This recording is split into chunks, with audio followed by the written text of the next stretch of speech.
Oh. Cocomelon daw. Ha? Cocomelon.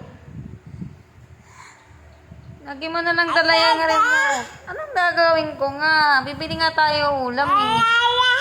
Mamaya na tayo manood. Mamaya na. Mamaya na Cocomelon. Mamaya na yan.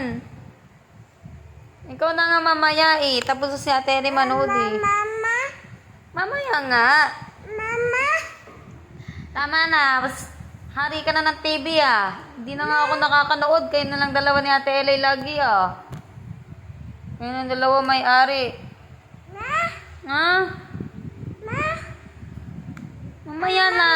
Bibili pa nga tayo ulam. Mama. Mama. Mamaya, natin bubuksan pag-uwi. Ma. Pili muna tayo ulam. Ma. Mama. Sasabog na yung TV na yan. Mahal na ng kuryente natin. Kanood nyo ng Cocomelon. Mamaya na, mamaya ah.